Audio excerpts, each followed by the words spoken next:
सहलीला सहलीला सहलीला जायाचा जायाचा सहलीला सहलीला जायाचा जायाचा सहलीला.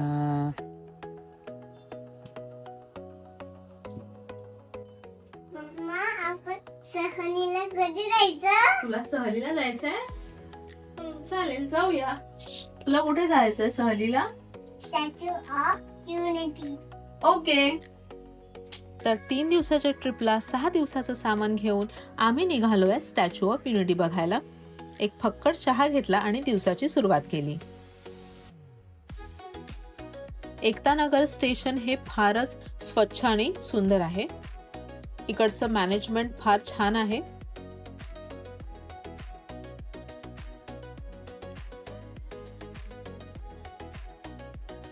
तर आता गाडीने आम्ही थेट होमस्टेला जाणार आहोत. तिकडे मस्त फ्रेश होऊन मग आम्ही थेट स्टॅच्यू ऑफ युनिटी बघायला जातोय. मस्त सूर्योदय झालाय, छान प्रसन्न वातावरण आहे सकाळचं. ही आहे आमची छकुली. हे आहे एकताद्वार.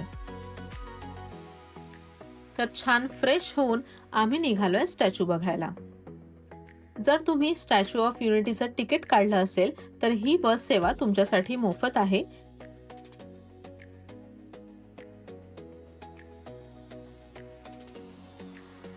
रस्त्याच्या दुतर्फा छान झाडी आहेत. इकडचं वातावरणही फार सुंदर आहे. आणि हे झालं आहे पुतळ्याचं दर्शन. हा आहे खास तुमच्यासाठी स्टॅच्यूचा 360 डिग्री व्ह्यू.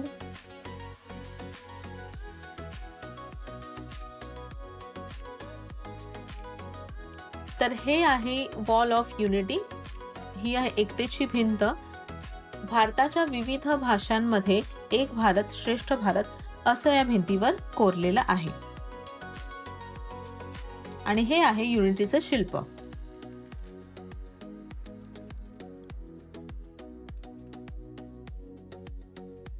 जसजसं आपण या पुतळ्याच्या जवळ जाऊ तसतशी आपल्याला त्याची भव्यता दिसून येते.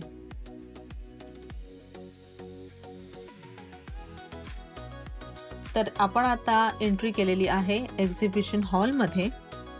तर यात सरदार वल्लभभाई पटेल यांचा जीवनपट विविध माध्यमातून आपल्याला सांगितलं आहे.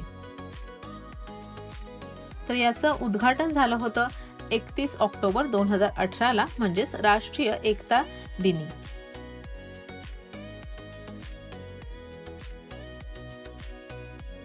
तर ही जी आपल्याला रांग दिसते ती आपल्याला थेट घेऊन जाणार आहे व्ह्यूइंग गॅलरीमध्ये, म्हणजे पुतळ्याच्या आतमध्ये.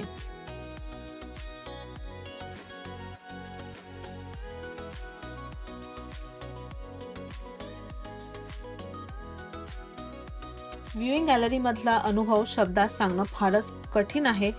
एकदम लय भारी अनुभव होता हा. एकीकडे उत्तम बांधकाम आणि त्याच्या दुसऱ्या बाजूला उत्तम निसर्ग. एका बाजूला सातपुडा पर्वत, दुसरीकडे आहे विंध्याचल आणि मधून वाहणारी नर्मदा नदी. तर या पुतळ्याच्या बांधकामासाठी सुमारे 4 वर्ष लागली. हजारो अभियंता आणि कामगारांनी यावर काम केलं आहे.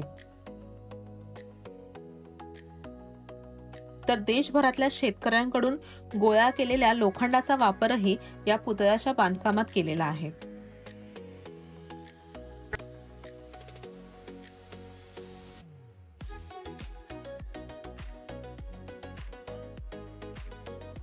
हे आहेत स्वातंत्र्यानंतर भारतात विलीन झालेल्या विविध संस्थानिक राजांचे फोटो.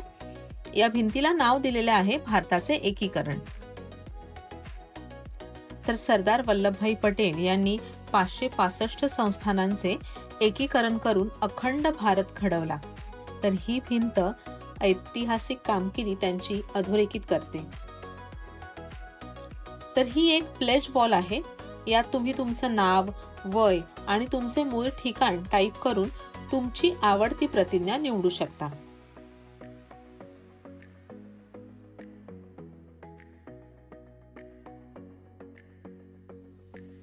हे केल्यावर वर दिलेल्या स्क्रीनवर नावासहित तुमची प्रतिज्ञा तुम्हाला दिसेल. माझं वय तर 16 आहे, इकडे असं का आलंय माहित नाही. हिही.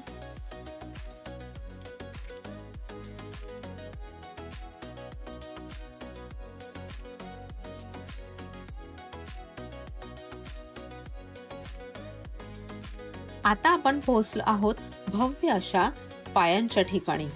मी माझा मोबाईल चुकून लोहचुंबक म्हणून लावत होते, कदाचित म्हणून मला विज्ञानात कमी मार्क पडले असावेत. इकडे तुम्ही बघू शकता त्यांच्या चपलांचे डिटेलिंग किती उत्तमरित्या केले आहेत. स्टॅच्यू ऑफ युनिटीच्या बाहेरील भागासाठी ब्रॉन्झ धातू वापरण्यात आला आहे, जो टिकाऊ आणि हवामानाला सहन करणारा आहे. आतील रचना स्टील आणि कॉन्क्रीटने मजबूत करण्यात आली आहे. तर स्टॅच्यू ऑफ युनिटीची संकल्पना आणि शिल्परचना राम सुतार यांनी केली आहे. हे आणखी एक प्रमुख आकर्षण म्हणजे लेझर शो. यात सरदार पटेल यांचा जीवनपट, त्यांचे स्वतंत्र भारताप्रती असलेले योगदान सादर केले आहे. हा लेझर शो पाहून अंगावर खरंच रोमांच उभे राहतात आणि या अंधारात पुतळ्याला खऱ्या अर्थाने हा लेझर शो जिवंत करतो. तर आजचा भाग तुम्हाला कसा वाटला हे नक्की मला कमेंटमध्ये सांगा. लाईक, शेअर आणि सबस्क्राईब करा. Thank you so much. बाय.